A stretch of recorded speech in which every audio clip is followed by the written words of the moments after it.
Welcome, Ireland 13, New Zealand 26. Andy Farrell said Ireland need to be brutally honest in their review of the game. So let's bring you some brutal honesty in the guise of Rúaidhrí O'Connor of the Irish Independent. Roy, very welcome. Thank you, Joe. And Ian Madigan as well, former Irish international with us. Hey, Ian. Hey, Joe. Hey, Rod. Welcome back. Thank you. I should say, by the way, Rud has come pretty much straight from Dublin Airport, so we appreciate that. Our rugby coverage, as ever, is with thanks to Energia. They sponsor rugby in Ireland at all levels, grassroots, with the Energia AIL. They are official energy partner to Leinster, Connacht, the Irish men's and women's teams. And their Rugby for All initiative welcomes everyone of all abilities to participate in the game. To learn more about Energia's exclusive home energy offer for rugby fans, you can visit energia.ie/rugby. We have a lot to get into. 13-26, Ireland leading after an hour. 4 tries to 1, though, is how New Zealand prevailed. 3 in that kind of last 20-minute blitz. Rud, I think if you were of the opinion that Ireland are a team on the wane, this game would do nothing to dissuade you of the opinion. And yet the whole leading on the hour mark, undercooked, fell away in the last 20 minutes. There is kind of mitigation or cause for optimism. Yeah, I don't think anyone thinks they've fallen far, but I do think they've fallen. It's indisputable that they're not the team that they were in 2022 and 2023 when they went to New Zealand and won the series, and when they did what they did at the World Cup and were so slick, and it's kind of it tapered off a little bit in the 2024 Six Nations, but they were still good enough to beat to win that tournament and obviously the South Africa game. But now we've had a year of kind of fairly hard evidence that this team is struggling to find its way. Last year, I do think that the Lions factor was big, and Andy Farrell not being there for a good chunk of it and having a dual focus was a factor. But now he's back.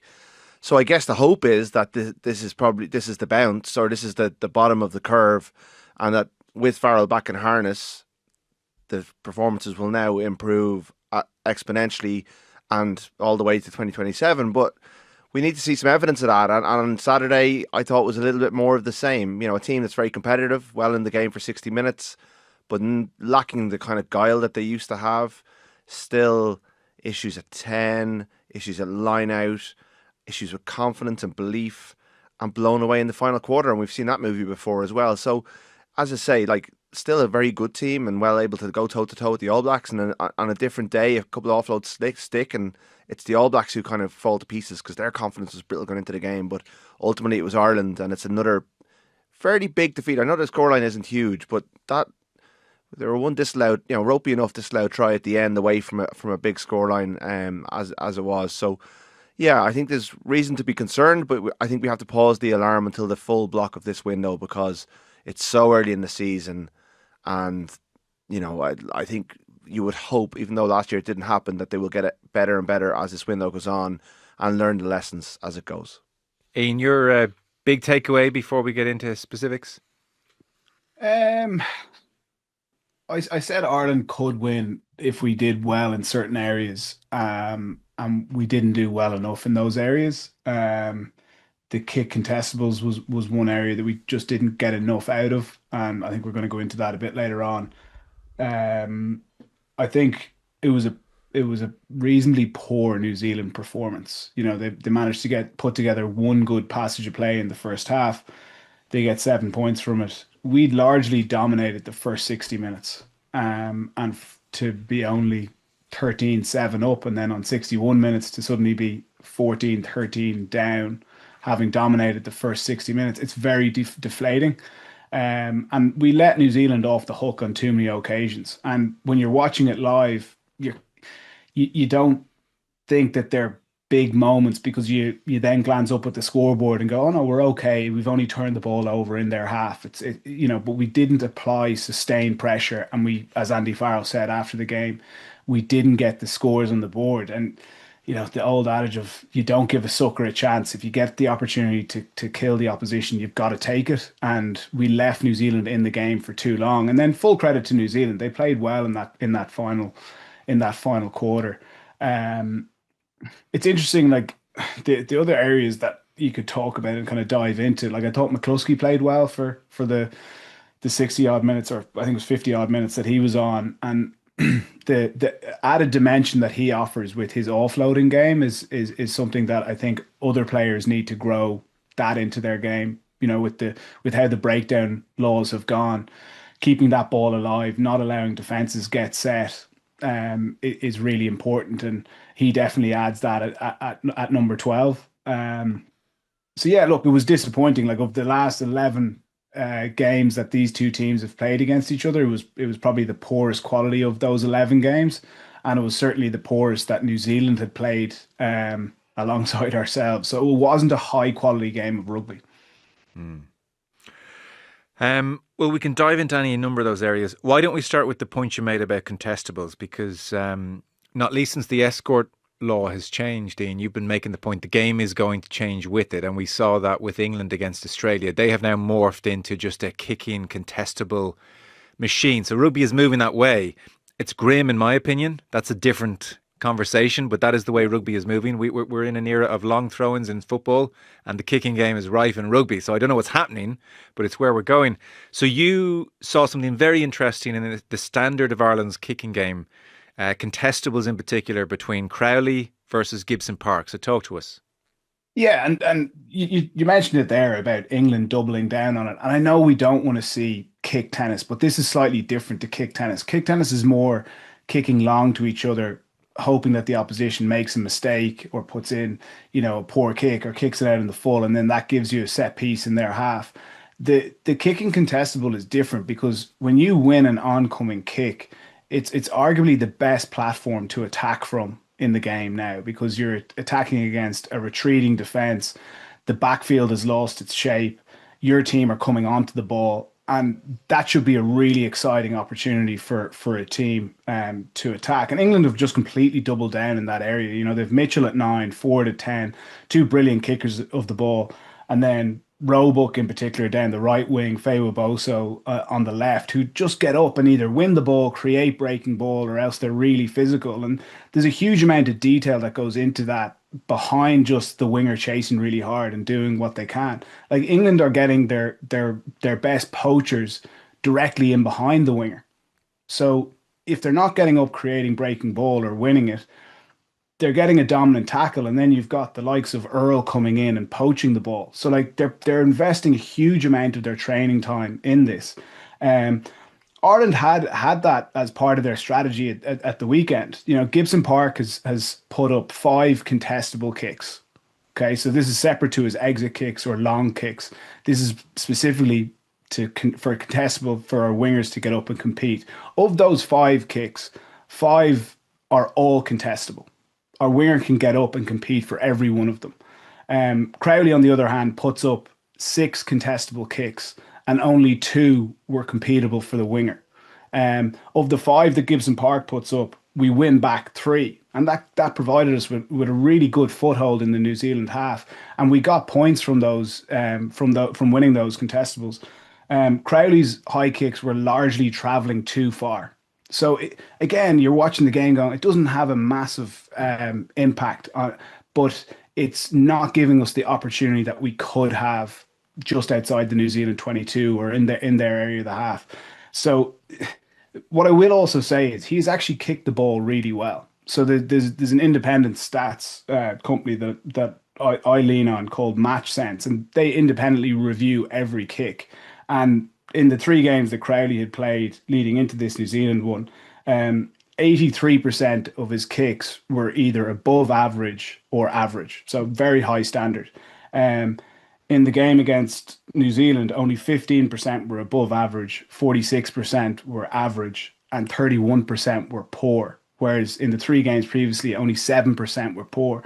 So it's not that he's not a good kicker of the ball. He is, and we're measuring him on 1 game here, but he'll be, as he said himself, when he was dropped in last season, he was disappointed with how he was performing himself. And I know for him coming away from that game, he won't have been happy with how well he put the ball up contestably. Okay, that's very interesting. I guess another aspect, Rud, we have to mention when you're talking about Ireland and why they don't win games at the moment. Because Ireland have never been an X-Factor team, where everybody peak of their physical prowess, working as a unit, systems, intelligence, and very much line-out being a part of that. So the return on Saturday was 69%, Tadhg Beirne's exclusion notwithstanding. It's a continuation of a problem since the World Cup. Like, you take Six Nations, just gone this year, we were the worst line-out in the competition at 88%. And I would stress as well, England did not go after Ireland's line-out in one of the 5 games, inexplicably. Yeah. But they let Ireland have a free day at the line-out. So 88%, and probably would be lower than that if England had done their job that day. You know, France, by comparison in the Six Nations, 97%.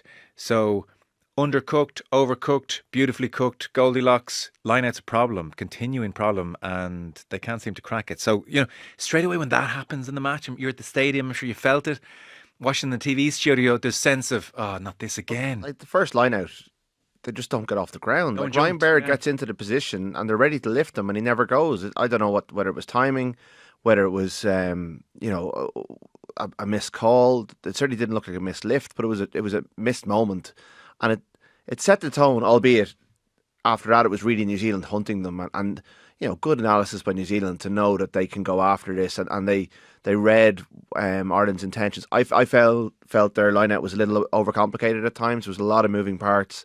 I think that's an issue with Ireland. They need to simplify it a little bit. They're very intricate, and like one person just slips off slightly. And this, I guess, goes to the entire game plan. It's an intricate game plan, and it requires everyone to be in the right place at the right time. And maybe that's an early season thing, that they're not quite, you know, they haven't quite nailed all that detail that they need to nail across the full window. But if it is the first game of the window, maybe you do simplify it and you go short, or you know, you lose your line-out caller after 3 minutes to a red card, and you're dealing with a rejigged formation. Well, then I think that's the time where you kind of go to your bailouts. You go to you just calm it down, and you try and not have too many different elements going on at the same time. So the long-term nature of it is the concern, because everyone has a bad day in one area, but if the bad days keep happening, then it's on Paul O'Connell to get a hold of this, because that's his job. That's the key part of his job. I know he's in charge of breakdown as well, and that didn't go brilliantly either at the weekend. So he's got a lot on his plate this week, and that's part of the issue for Ireland. They travelled back last night. They're not training today.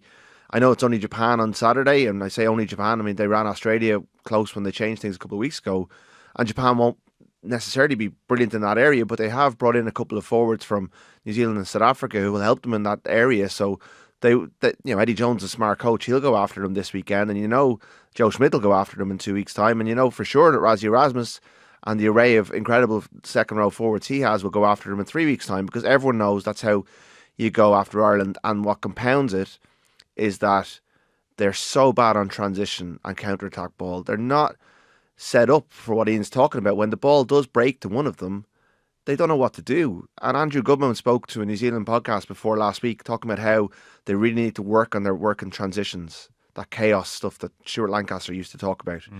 At the moment, they get turnover ball, and you know what France would do, you know what Cheslin Colby would do, and maybe it's just we don't have a Louis Bilberet or a Cheslin Colby, but there are good players in that team who are well able to attack and make good decisions. But right now, they're either lacking confidence or they're not set up to make it count when they get a 4-on-3 on turnover ball, and the opposition defense is a little bit chaotic. It's pretty uninspiring stuff if it's not set up perfectly for them, they seem to really struggle. Yeah. Well, let's tease out attack then, Ian, because for all the kind of dominance, as we're calling it for the first hour, it's one try, and it's no points for about 62, 3 points in minutes. 63 minutes. 3 points in 63 minutes. And just like not looking threatening, never feeling like they're asking big questions of New Zealand. And again, this is not a new problem. If you're kind of clinging to their undercooked thing. Like, I was reading a piece last week about the Six Nations, just reminding me of the stats. Ireland scored 17 tries in the Six Nations. France scored 30. England scored 25. I know, Ian, you've said they're changing how they're playing, so playing not as much possession, but nonetheless, possessions dropped way back to kind of 50%, which is as low as it's been for a long time with Ireland. Second from bottom in the Six Nations for metres made. Second from bottom for offloads. your point about McCluskey interesting, but so second from bottom for offloads, second from bottom for line breaks, last for defenders beaten. You know, that kind of X factor. Last for defenders beaten in the Six Nations. And then there's a stat I saw, Opta. It's a subjective term, but we'll take it for what it is. Bad passes. They measure bad passes. Ireland, top of the list for bad passes in the Six Nations, 61. And then November, 21 handling errors against New Zealand. So it feels like nothing's really working about the attack. Give us your take on what you saw from the attack on Saturday. Yeah, like I think historically Ireland, if you go back to like Joe Schmidt's era to this point, it's about the system breaking down the opposition. And we got great success in the lead up to the World Cup and at the World Cup with that. And it was about players doing their roles, ensuring that we were really accurate at the breakdown, not forcing offloads or keeping the ball alive by popping it off the deck. And it was about unlocking the opposition defence. When you look at the weekend, first off, the pitch was tiny at the weekend, which made it really difficult. It was narrow and it was short, so there was just a little bit less space. The two of the tries that New Zealand get come from defensive errors. So it was Fainga'anuku, great bit of footwork on Ringrose, and then he manages to get an offload away with effectively three defenders around him. And then the one in the second half where Ringrose shoots, Bundy sits, and then they slip through, and then it's a lovely little delayed pass for McKenzie on that short line. But that comes from an individual bit of brilliance. So as we said there, defenders beaten, footwork, creating an opportunity. The fluid passages of play that Ireland put together, we were very good when we scored that try in the first half, where we're playing at speed. Our rucking is really accurate. The ball's presented, it's 1 second, and the ball's moved away. They're using the kind of Leinster system of the forwards are running at best space. They're running good lines, like Tadhg's running across the face of the New Zealand defender. It's very difficult to defend a man of his size when you're at angles running at space. But it is concerning because we're trying to clutch on to like, well, what is the Irish attack? We've limited speed. So Tommy O'Brien's one of the few guys now that's got top end speed, and we've, outside of McCluskey, we don't have many offloaders of the ball. So McCluskey gave us decent go forward a few times where he got in behind. And at the weekend, he was trying to get these offloads away. And not all of them went to hand. I think 2 or 3 ended up on the deck. But there was one in the middle of the field that I think Osborne's running short off. And there's another one down the touchline where Ringrose is running short. Those balls go to hand. And then suddenly our complexion of the Irish attack is very different. We're saying, it looked a lot better. Like there was a lovely sweep from Crowley. He comes back the short side. He's strong enough to get his torso through the tackle, gets his hand free, offloads out the back. And then we ended up right on the New Zealand 22 with the penalty. So it wasn't all negative, but I think there was one other instance where I've been looking for like the backs and forwards to integrate a little bit better on phase play. So it was a scrum on the left-hand side. I was expecting it to go open to McCluskey. It doesn't. We go down the short side, make really good gain line. And then he gets in and effectively acts like a forward. So he's the ball player in the middle of the forward pod, and he's got options inside and outside. And he takes it right to the line, gives a nice pass, and then we keep the gain line again. But while we've changed from going through 10, 20, 30 phases, we're now like looking to, score in kind of 5 to 10 phases. And then if we're not, then we're going to our short kicking game. And each time we did that at the weekend, I was looking at the option. I was thinking that's a good option. But the first grubber kick that Crowley puts through, it's too far and ends up going into the in-goal area. Barrett touches it down.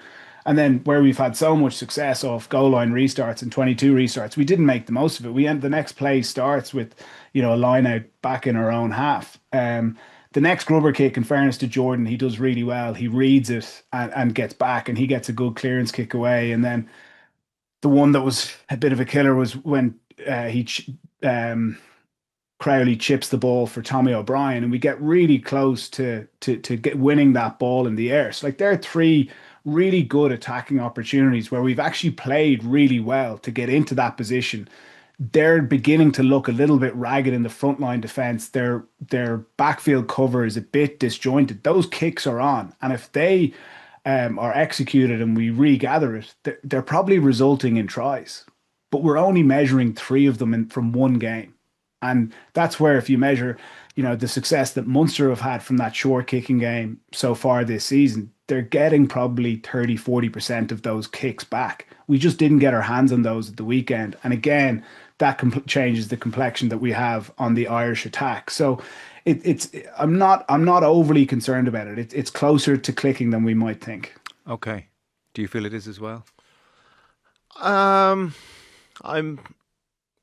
I'm not as confident that it is. I think they've gone away from some of the things that made them great in the first place. I don't think we see the forwards interplays in the same kind of way, playing amongst them, keeping those short passes that just bamboozle defences at the height of the Farrell era. They've gone away from that. They don't go front door enough. I think they don't, like when they scored the try on Saturday, it was off the back of a really good play by Crowley up the left, and then they get the penalty, and then they start winning collisions, and it's like, well, if you're able to do that once, that's a way into the game for you. You're dominant in this phase of the game, and they kind of went away from that, and some of the decision making is it's a little bit muddled at the moment. So I can see what Ian's saying, and like, yes, the offloads stick, or the Crowley pass to Osborne, which Andy Farrell pinpointed as the moment that the game turned. Like, if that sticks and Osborne holds that pass, they're in. They've broken New Zealand. It's not necessarily a score, but they're in the 22, and then you can get your front door going. So they're not way off. I'm more concerned about the fact that when they made an error, they compounded it with two more errors, found themselves under the sticks, and found themselves 1 point behind and fell apart, because that's partly the fitness and the fact that it's early season, but it's also reminiscent of the French game. So yes, they need to take their chances and get much better at nailing their moments, because Crowley needs to learn that these moments, with Munster, you make a mistake, another chance will come within seconds or within minutes. But with Ireland at this level against teams like the All Blacks, that you might only get one, and that's just where he's only inches away at times, but it's got to just tighten up. Yeah, it's funny. Like, it's a lot of the things you could explain with them not being quite right yet at this stage of the season, and post lines and everything else, like the falling away in the last 20 minutes. But then there is an example of the last year, i.e. the way they fell away against France, which makes you think maybe it's more of a trend than just a one-off after a poor build-up to this game. Just on that. Yeah, Joe, sorry, well, shoot. Like they aren't fully up to speed yet, and the cohesion wasn't quite there. Maybe like a bit more cohesion. Those offloads are sticking. There was one line out in the first. Could I just make the point though? They haven't been sticking for a year. No, you're right. And that's my point. That, like, if this was an anomaly, then I think you'd sit around the table and say, well, you got to be fair to them. They've a terrible build-up, lines undercooked. They had a bad day. That's totally fine. But it's like all the trends we were a little bit worried about before the game continued. They did stick on the lines. There were times where the Lions' attack was absolutely humming, and it was like peak Ireland. So in the Aviva against Argentina, with very limited build-up play and without a lot of the Leinster players, actually, the Lions hit, with all the same coaches, and a number of Irish players were unbelievable. And there were times during the Lions tour that they, like the first half, with the Ireland team plus a couple of English guys and the odd Scot, were able to produce this. So there is recent evidence of a lot of these players getting to that level. Like Gary Ringrose, before he got injured on the Lions, looked like he'd rolled back the years a couple of years and was attacking brilliantly on that tour. But I don't think we're seeing Gary Ringrose attack brilliantly for Ireland, and we haven't for a while. And his defence wasn't great at the weekend. And you have to also factor in get to defence. But we also have to factor in the fact that he took himself out of the equation for a Lions Test series a couple of months ago, and maybe he's still building up his confidence. But I think 13 is they're not getting enough attacking creativity from their midfield. McCluskey's winning those gain line battles and getting his hands away, but I don't think they're getting as much from Ringrose as they should be, or as they used to get from him. So there's a couple of different moving parts with it. So is the I don't want to take it straight there, but is the conclusion that, like, at 10 you had Finn Russell, and at 10 we don't have that creative input? Is that a part of it? Do you share the line sense, Ian? Look, Finn is arguably probably the best out half in the world at the moment, or very, very close to it on his day. Um, it's not that Crowley and Prendergast can't provide our centre partnership with quality ball and play square to the line and attract defenders and then leave space for the players outside them. They have that in their game. They're still finding their feet. Like they're still early in their international career. Like Crowley's just come back in having you know had a had disappointment last year and getting up to speed against one of the best sides in the world. It's difficult. Totally, it could explain the current problem. It's not to say they won't find their feet, but it could be a part of the current kind of malaise we're talking about. No, Yeah, it is part of it, definitely. okay. Yeah. Because Sorry, just the other yeah, point I sorry, was saying there was just like one of the lineouts that did go to plan. We get a maul, we get it going forward, and Sheehan breaks out, and effectively a 2v1 plus one defender kind of coming towards the end of the line with Gibson Park outside him. He's against Roigard, and that's where like Sheehan, when he's at peak, he's probably shown and going that if he feels like there's any inkling of Roigard drifting off him. yeah, But there's just a little bit of indecision, and he decides to give the pass, and Roigard reads it well, hits Gibson Park, he knocks the ball on.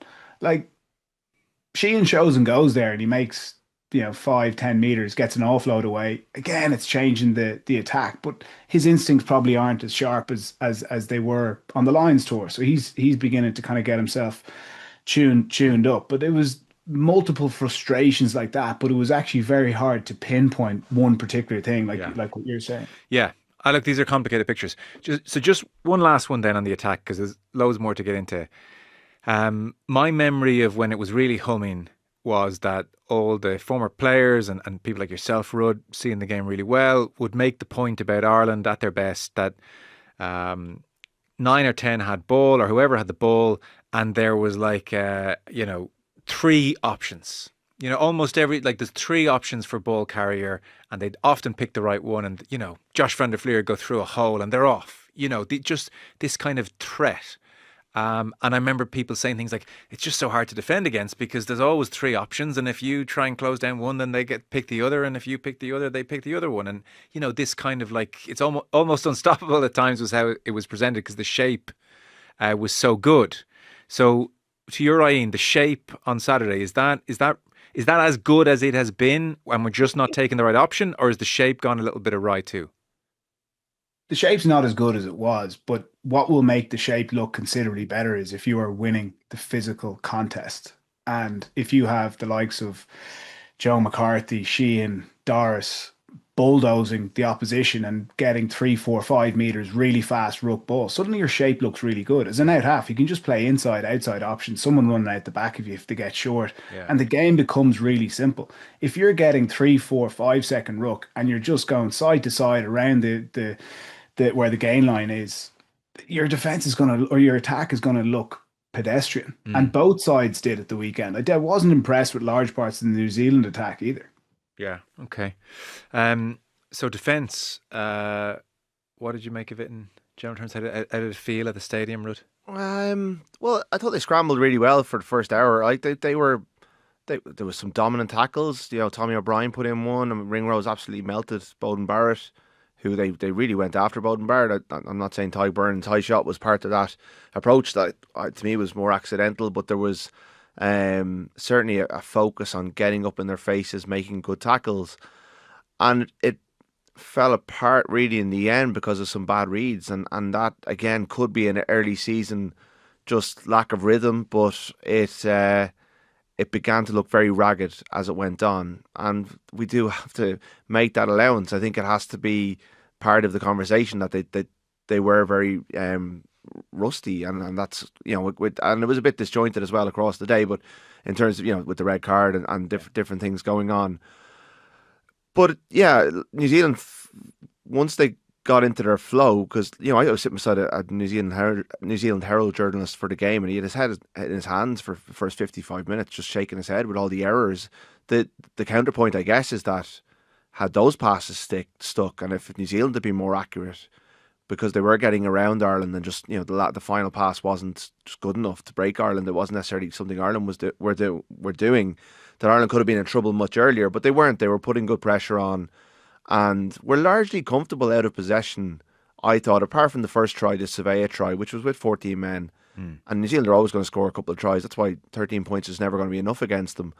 I didn't think the defence was a major issue until it was. And in that last quarter, as the New Zealand bench came on and that enormous front row that they picked really delivered something. Wallace Satiti, last year's Breakthrough Player of the Year, comes on and they're rolling on prime athletes who all delivered really strong performances. I mean, everyone in New Zealand now is talking about, do they keep them as a bomb squad or do they try and get them into the starting team? So you have to also counter that, New Zealand's bench delivered and Ireland's bench didn't. So some of the defensive decision making, particularly with Ringrose coming out of the line, which is a timing thing, but has been exploited before, I think let them down. And I think they'll be sick in watching the Roigard try and one left-footed step, leaving three Ireland internationals for dead.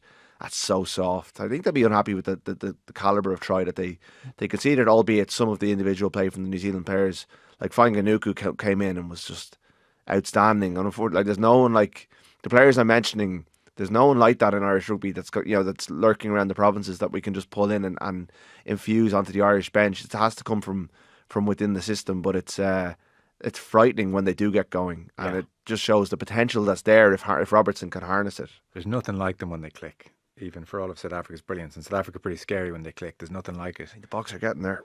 Getting there, they are. I know. I appreciate that. The kind of electric athleticism is they're starting to. Defending, obviously, there's the tries in isolation, and then there's just generally how we looked. Yeah, I'd echo a lot of what Rhoda said. He's spot on there. I still we're not the Leinster speed of rush defence when it was at its peak last year. We're not there, but we are getting off the line better. But when you're slightly caught in between the two, that's when teams can get around you and you're left kind of reasonably high up the defence. But if you're not high enough up the field that if you get broken that your scramble can save you. Your scramble's not high enough up the field. So there was a couple of passes that they had got to the edge and there was a man over and they didn't stick and we were in trouble there. Right. Osborne makes a great tackle when they do break us down the left in the first half. So yeah, look, it is about getting on the same page. Are they a rush defence team? If so, let's dial up that speed. So when you say in between, do you mean in between what Leinster are doing under Nienaber and what Ireland were? Yes. Like we were still getting off the line. Well, like you think of the passage of play after half time and you're thinking, right, New Zealand are going to come out quick here and they're going to really put it up to us. And they played around the middle of the field. They went side to side 4 or 5 phases and then they kind of passed it out the back. They were probably shaping up a kick. They knocked it on. And it all looked pretty easy to defend against. And that was a good defensive set. We're putting 2 in the tackle, 1 low, 1 high. We're slowing their ball down. They're not really going anywhere. So like there was parts of the defense were good at the weekend, but the issue is you make 2 defensive errors and they result in 2 tries. Yeah. Like the Fainga'anuku one that we spoke about the first half and the second half one where Gary goes hard and Bundy kind of sits and then they just pick us off. Like that's too easy. Is that Ringrose going and Bundy sitting? And I appreciate Ringrose has always shot up, so it's not necessarily a Nienaber thing. But is that a classic case of you're doing the Leinster thing and I'm doing the old Ireland thing? I'm not sure, but there's been a lack of, like, you don't overanalyze one particular instance, like 2 good defenders, but there's been a lack of communication there, or someone's reading something differently. Yeah. So, but ultimately they're not on the same page. That's the issue. So, regardless if Gary's just decided to shoot himself and he hasn't told Bundy or Bundy hasn't heard him, they're not on the same page. And as a centre partnership, you have to, because if you're shooting like that, you need someone high on your inside, because if you get beaten back on the inside as a shooter in the Leinster system, no issues. You've actually technically done your job. You would be applauded for that. And then it's on your teammates to be hunting the inside shoulder of you. And then that player should be getting smashed and probably would be in the Leinster system. Yeah. And that, again, comes back to the cohesion point. One that was a little bit disappointing, like New Zealand had that scrum 5 meters when we were 1 point down, and it was after the Tommy O'Brien knock on. Roigard takes it from the scrum, and it's a fantastic pass all the way to the edge, but we give them a really free exit, and then they end up with a line out on our own 10-meter line. that's where we've got to be able to apply a bit more pressure. And too often in the game, we allowed New Zealand progress up the pitch without expending a whole lot of energy. Yeah. Um, And do and you? that's really important. Yeah. Uh, No, you point know, point taken. yeah. So do you think they're setting out to play Leinster defence? It was definitely a little bit quicker. I'm struggling to see it. Okay. And part of it as well is there wasn't loads of rugby played from New Zealand, so it's not like you're coming away going, "Oh, there's loads to analyze Yeah, from a yeah, yeah. defensive point of view here." They weren't putting together long passages of play against us. Yeah, fair point. I think depending on the stats you read, either 0 or 1 turnover for Ireland. I'm sure we could have Oh, put. Van der Fleer definitely got one. He got 1, okay. Yeah. And I'm sure we could have put Tadhg Beirne down for 2, but he wasn't there. But like, it wasn't, Ireland didn't do brilliantly at the breakdown, it didn't seem. Whilst I do take Ian's point, New Zealand didn't have a lot of the ball for a lot of the game. Yeah, like there wasn't a lot of probably opportunities poached, but they did give a couple of penalties. I think and Tommy O'Brien and Dan Sheehan gave one up early on, trying to affect the poach. But it wasn't I wouldn't say there was a lot of rucks in the Yeah. in the New Zealand rucks in the game, and what was there. I guess against New Zealand, you got to stay on your feet to some degree. I know you have to slow the ball down, but it's they also needed to get the bodies out. So. But it is that again. They do rely on Byrne a lot for that, and Van der Fleer is not necessarily like he did win one on Saturday, but he's not like you look at the proliferation of sevens in English rugby right now, and the options that Steve Borthwick has.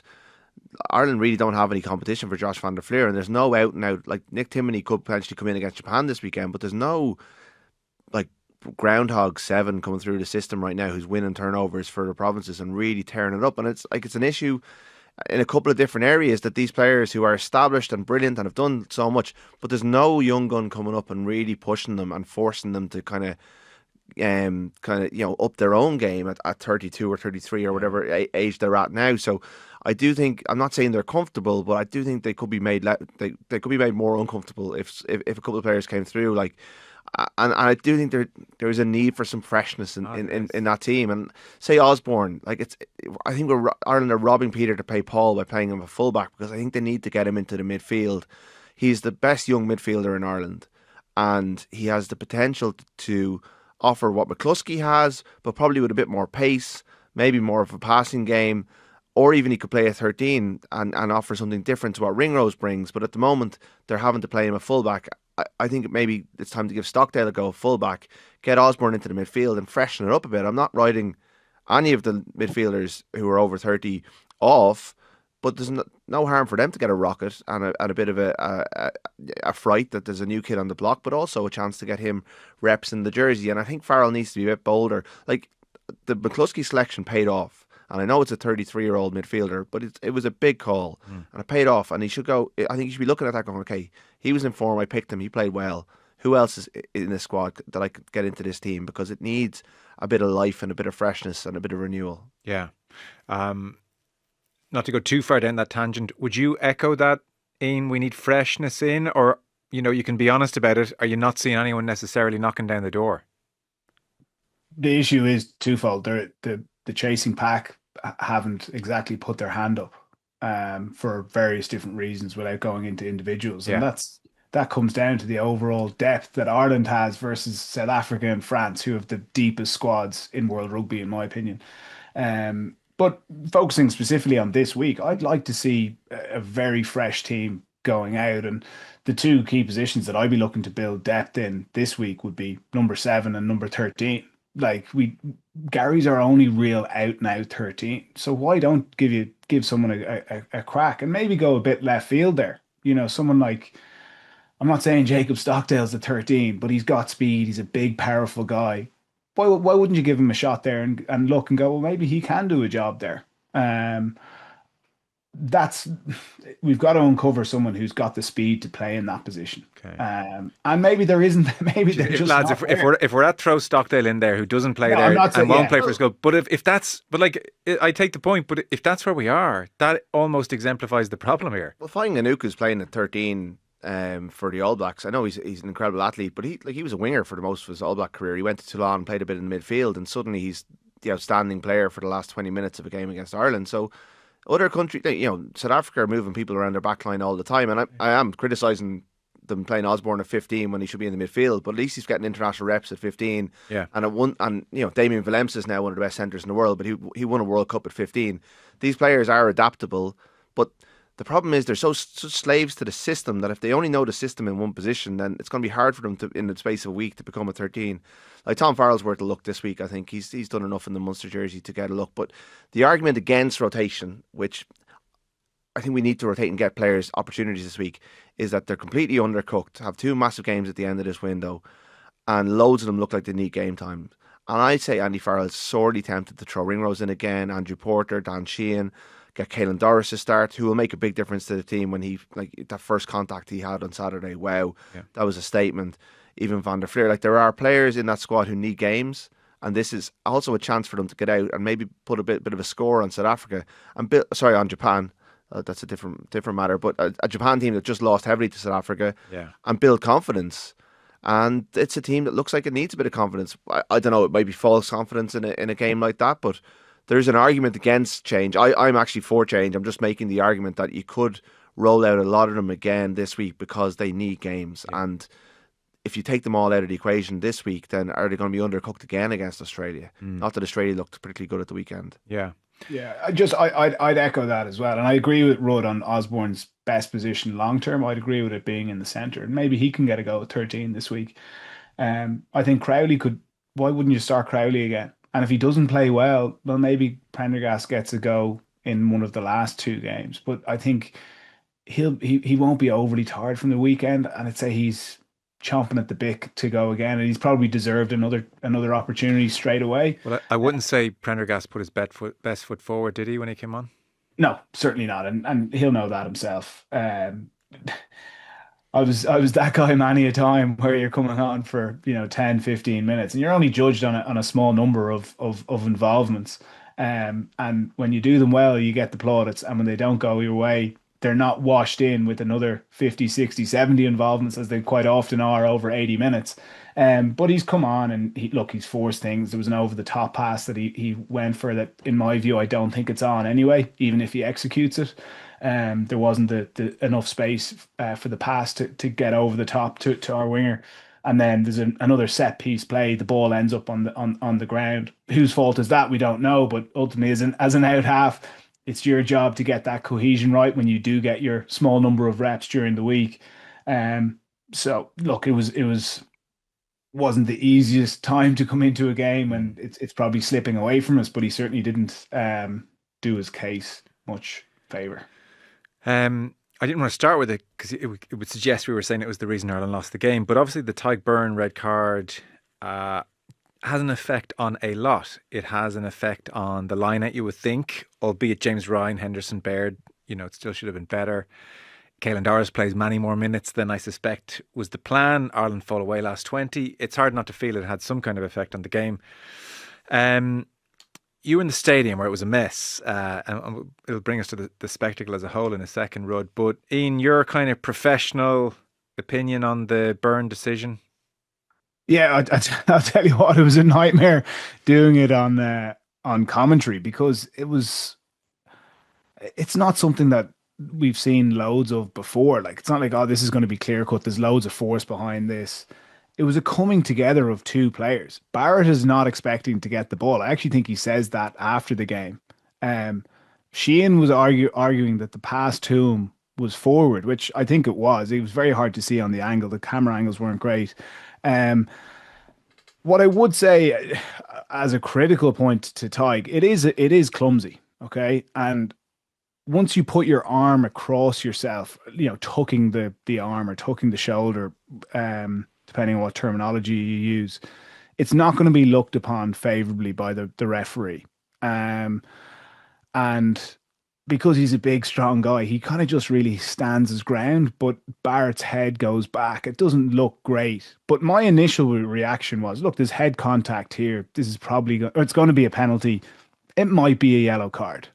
But the rules or the laws have changed. It's become a kind of box ticking exercise. Was the player upright? Was his arm tucked, or was there a wrap? And then the final point is the level of force. Now, how they got to the level of force being enough for a red card is the one that I would be contending really hard. I certainly don't think that level of force is, but he fails on the first two boxes because he's upright and the arm is tucked. And they want to try and bring in more consistency into this area, which I'm totally in favor of. But it sucked the life out of the game, and just the 5 minutes it took to reach the end decision, and then obviously then you've more discussion when the fourth official of the TMO is coming in saying, it's been upgraded to a red card, and you could see Tadhg's reaction. He was just like, "Are you serious?" He couldn't believe it. I don't think we're going to see loads more of it, so it's probably not worth talking about too much. But it was very, very frustrating all around. Pierre Brousset, the referee, was on my flight home last night. I walked past him in business class as I made my way down, and he was reviewing the game with his assistants. And I'd say he has lots of feedback, because ultimately he didn't give Tadhg Beirne a red card. It was Dan Jones, I think his name was. It's a Welsh URC official who was doing the foul play review officer. And, Brousset was put in a really difficult position by the lack of the technology in the stadium. I think he should have trusted Ian Tempest, the TMO, to just issue a yellow card to just speed it up. Like, Ian Tempest is qualified referee, he's very experienced. TMO, if he thought it was a yellow card, I think Brousset... Did you hear Ian Tempest, though? No. Ian Tempest was giving it the big one. For a man who missed a bite. But it wasn't going to be straight red. No, it was going to be yellow referral. So that when the screen wasn't working, the referee initially was like, well, talk to me. And the way Ian Tempest was describing the cocked arm, I would have described it as, look, it's across his body. Yeah. He's probably not it's not an aggressive cocked arm. It's like almost absorb the tackle, coming together kind of a cocked arm. Tempest is kind of like, the arm's cocked, the shoulders are ready to pop into the... Like, Tempest was leading him up the path of just straight red, this guy. But it's never a straight red. Straight red is only for stamping or biting. And I know the way Tempest was describing it in Brousset's ear was like, that cocked arm, honestly. No, and Joe, you're right, because I was obviously trying to trust my instincts live, and I was kind of initially saying, I think it's going to be a penalty, and I didn't think it was going to meet the yellow card threshold. When Tempest comes in, I go, oh God, I've got this. He'll be banned for 6 months. Ian Tempest wants him thrown out of the game.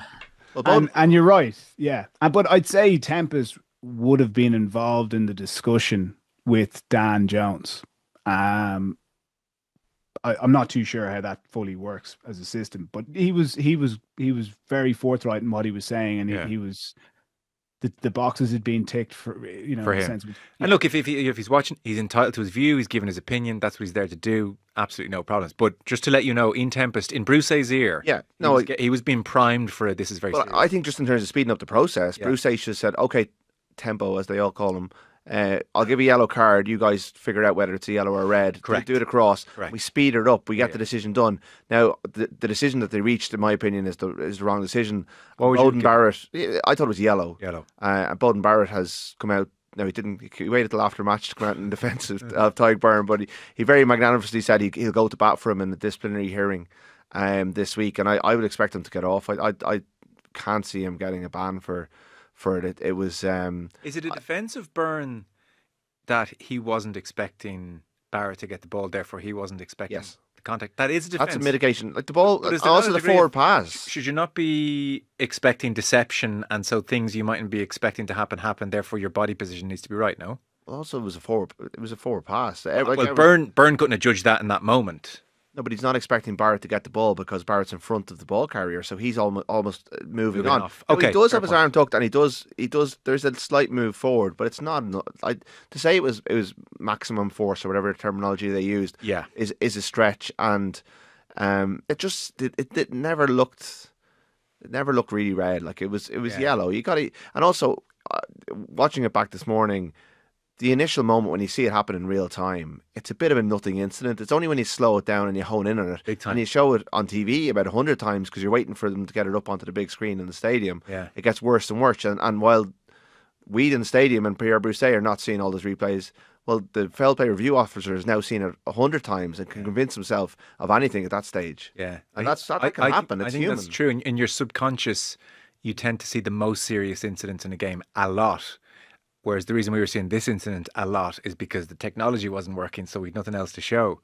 When I say we, by the way, it's the world feed, wasn't it? It's not Virgin Media control the pictures. So in the stadium, well, what's going on here? Like, what is going on? Well, it was a bit of a farce. The whole thing was a damp squib in a lot of ways. The pitch wasn't good enough. Soldier Field, it's an old stadium. It's the oldest stadium in the NFL, and it's, you know, it doesn't. I like it because of that, because it has these big concrete edifices on the outside, and it's in a great part of town. You can walk out to it, and all of that part of it was brilliant.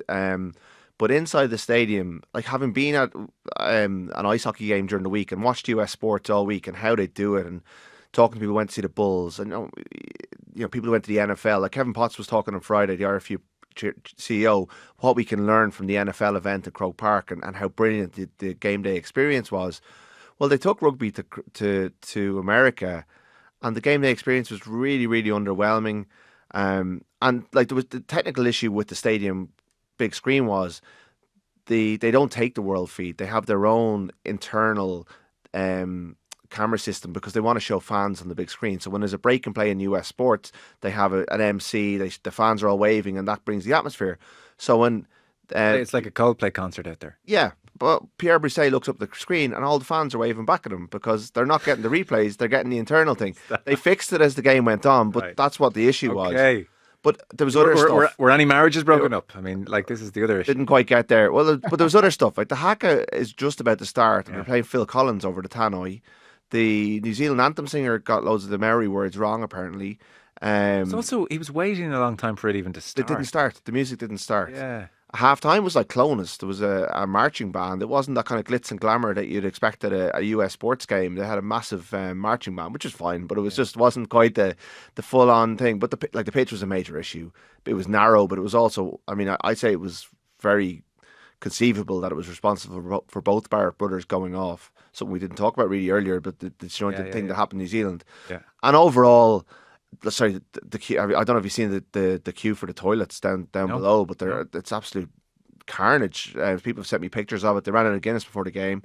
The whole thing just didn't seem to work. And unfortunately, the match was also brutal to watch. I know New Zealand lit it up in the last 20 minutes, but every Ireland fan I talked to afterwards was disappointed by what they did. And they all spent an awful lot of money, whether coming from different parts of the States or Canada, or coming from home. And a lot of people did travel from home.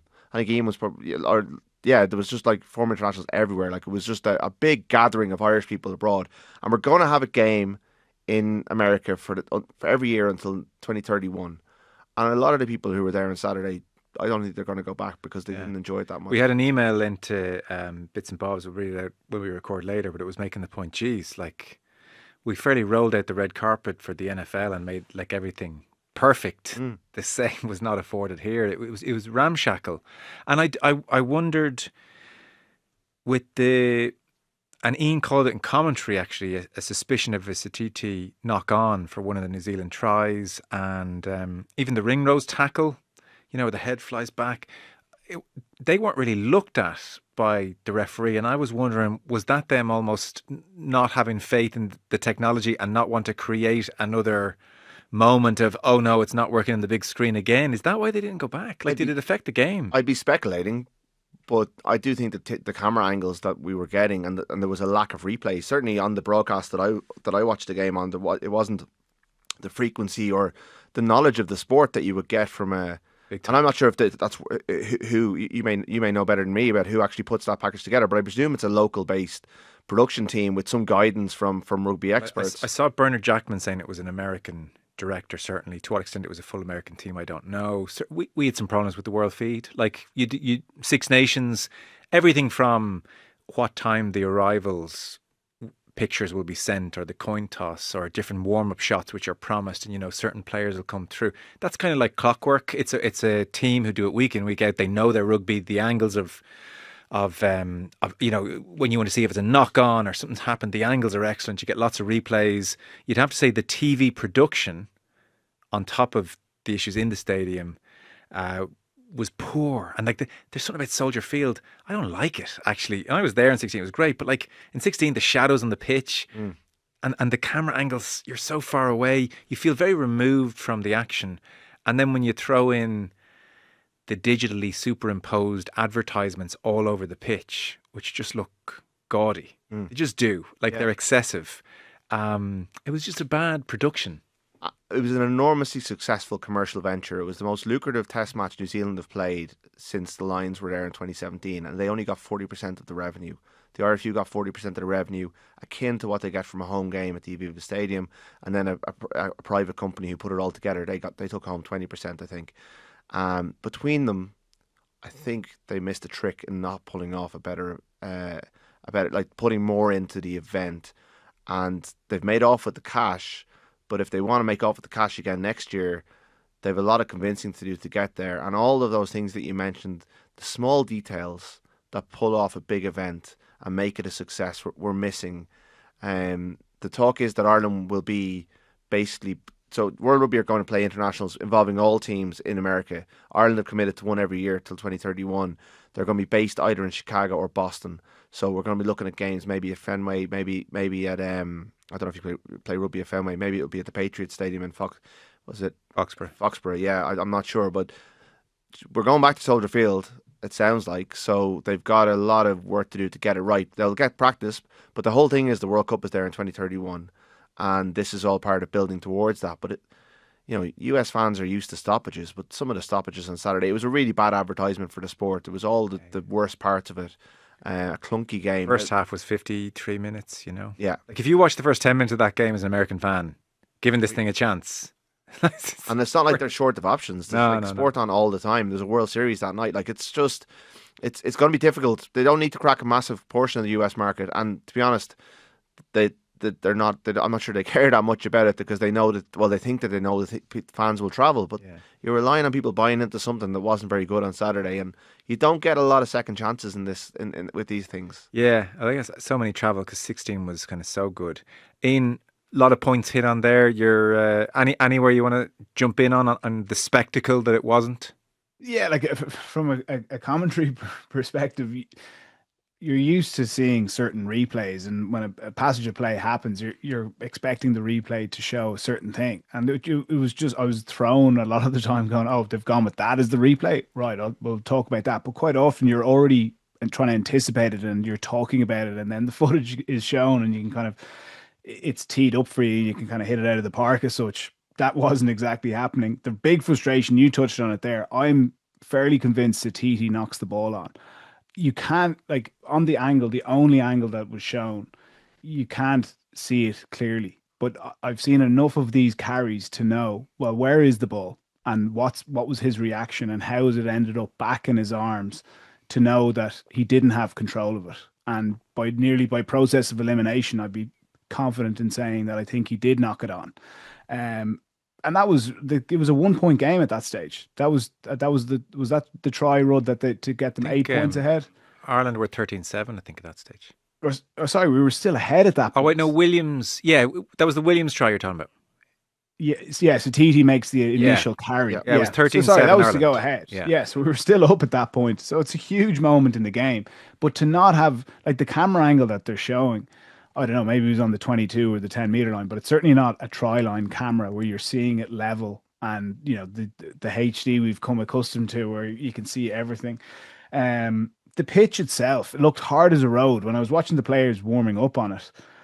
And even just like I go over with the college football every year, and the surfaces are different, but whether it's the artificial surface or the grass itself or how firm the pitch is, but the detail that these American football teams and college football teams go into with the studs they're wearing, they're a very different stud system. A lot of them don't wear steel studs.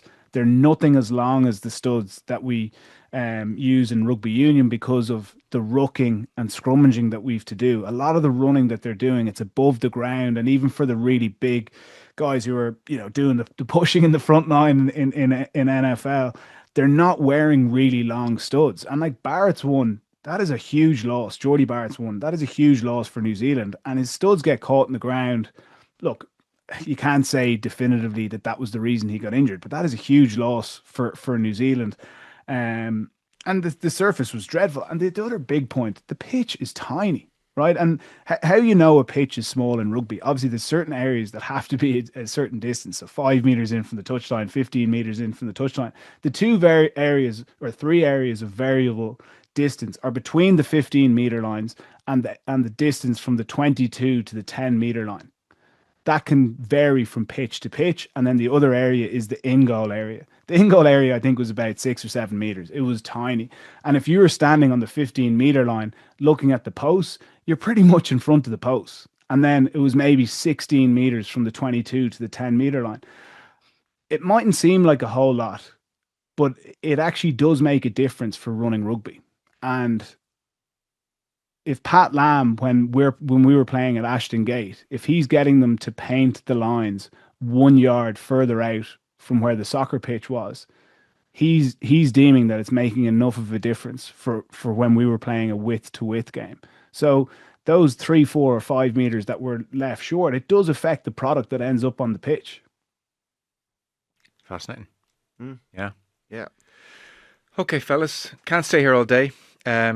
Andy Farrell was practically walking off mid-answer to Tommy Martin post-match. I think the press conference was short. He was. Sleeves are being rolled up. He's annoyed. Yeah, he was. I'd say he gave them one in the dressing room. There was a lot of talk about. Brian Baird came out and said we had them on the ropes, and we didn't finish them off. And I'd say that was a large. Sometimes players come out and just repeat what they just heard from the dressing room, and you'd expect, like, he expects a response. He's back now. He's like he gave off a really positive vibe in the press conference on Thursday. I really walked away going, God, maybe they are able to do this. But my underlying concern was always they wouldn't be ready, and they weren't. Ultimately they weren't ready. But they've got to turn around quickly. But he is. He wasn't hanging around. He was picking up a dictaphone and playing with it the whole way through the press conference. His mind was elsewhere. He felt like he was also saying, like, don't have a lot of time to fix all this stuff because we got to fly home. And so he's already kind of get 3 games left in this window, and you're at the Six Nations. There's not a lot of time in international rugby to fix all this stuff. No. Look, maybe they're not as far as we think. A funny moment was watching the game when that kind of sliding doors moment, the O'Brien knock on, or around then when it happened, New Zealand gathered. Osborne. I know there's something where New Zealand get the ball and just hack it clear, like an ugly left foot kick. Yeah. And actually in studio we said, let's grab that clip just to show how terrible New Zealand are, because like it's an awful kick. The numbers out wide, they're awful, and then that leads to the try and the game turns. Yeah, well, Jack Crowley does what he did against Leinster 2 or 3 times, but Fabian Holland pulls out one of an all-timer of a tackle on him. It's brilliant play, and boom, boom, boom, changes. They took their moment. Yeah. So maybe if you're of the more optimistic persuasion, that sliding doors moment kind of looms large in your thinking. I guess we know a lot more in a couple of weeks, fellas. Brilliant stuff. Ian, we'll talk to you next week. Yeah, thanks a million. Rud, thanks very much. Nice job. All right, fellas.